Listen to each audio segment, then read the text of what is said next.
আসসালামু আলাইকুম আরহামতুল্লাহ।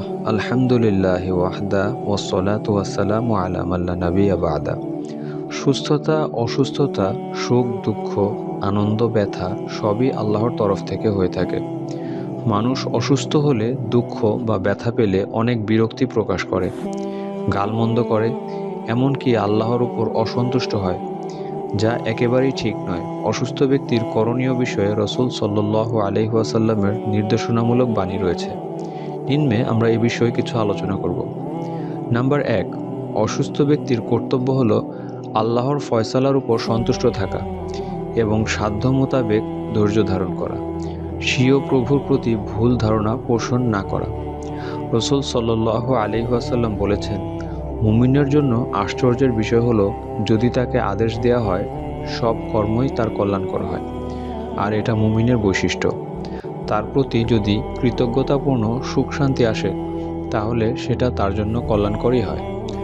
আর তার প্রতি যদি ধৈর্য ধারণের মতো বিপদ আসে, সেটাও তার জন্য কল্যাণকর হয়। রাসূল সাল্লাল্লাহু আলাইহি ওয়াসাল্লামের বাণী, অবশ্যই তোমাদের কেউ মৃত্যুবরণ করলে তখন সে আল্লাহর উপর ভালো ধারণা রাখে, অর্থাৎ সুখ দুঃখ।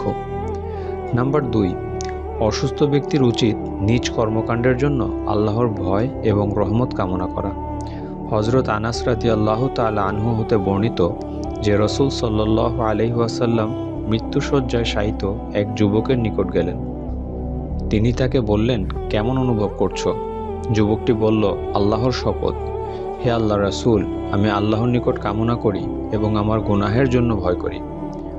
অতঃপর রাসূল সাল্লাল্লাহু আলাইহি ওয়াসাল্লাম বললেন, কোনো বান্দার অন্তরে এই স্থানে কেবল দুটি বস্তু একত্রিত হয়, আল্লাহ তাকে তা দান করেন যা সে কামনা করে এবং নিরাপত্তা দেন যা থেকে সে ভয় করে। নাম্বার ৩, অসুস্থ ব্যক্তির অসুখ যখন খুব বেশি বৃদ্ধি পায়, তখন তার মৃত্যু কামনা করা জায়েজ বা বৈধ নয়। যদি একান্ত জরুরি হয়ে পড়ে, তখন সে যেন বলে, আল্লাহর কাছে দোয়া করে যে, হে আল্লাহ, আমার জীবন যতক্ষণ পর্যন্ত কল্যাণকর হয় ততক্ষণ পর্যন্ত আমাকে জীবিত রাখো, এবং যখন আমার মৃত্যু আমার জন্য কল্যাণকর হয় তখন তুমি আমাকে মৃত্যু দান করো। সুতরাং অসুস্থ হয়ে অধৈর্য হওয়ার কোনো যৌক্তিকতা নেই। অসুস্থ অবস্থায় বেশি বেশি আল্লাহর জিকির ও তওবা ইস্তেগফার করার চেষ্টা করতে হবে। উপরে উল্লেখিত নিয়মে আল্লাহর সাহায্য কামনা করতে হবে। আল্লাহ তাআলা সমগ্র মুসলিম উম্মাহকে রাসূল সাল্লাল্লাহু আলাইহি ওয়াসাল্লামের দেখানো পথে ও মতে চলার এবং অসুস্থাবস্থায় আল্লাহর সাহায্য চাওয়ার তৌফিক দান করুন। আমিন।